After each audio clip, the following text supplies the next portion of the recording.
what develops when you try to integrate, when you actually take the step?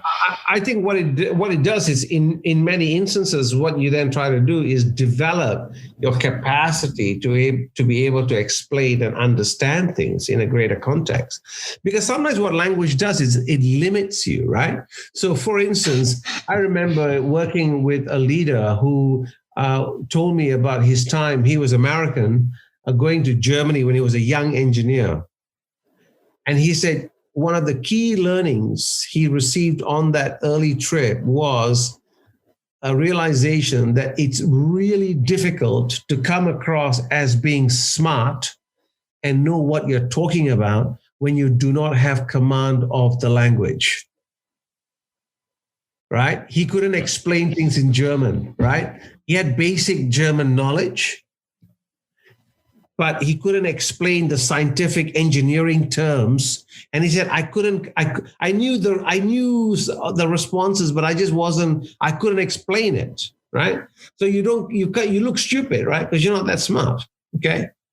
And you find that in many multinationals which are working across cultures, that's one of the challenges. It's like, what is the lingua franca? And then we tend to judge people on that.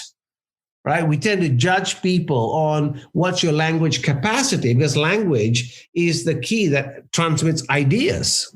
But don't you think that some cultures are more tolerant than others in terms of how smart you look?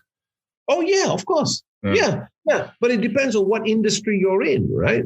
Like in some industries, it doesn't matter, right? It may be your creativity, or it may be your musical skill set, or it may be the fact that you're a great chef. So you actually communicating through other means.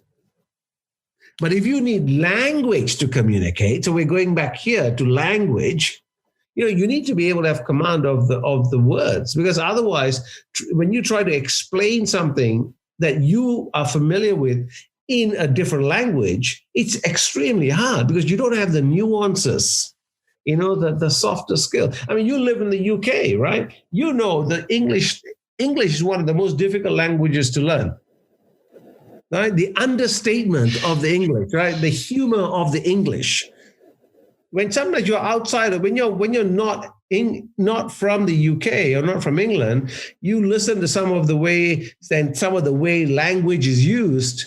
It's a command of the language that is very difficult.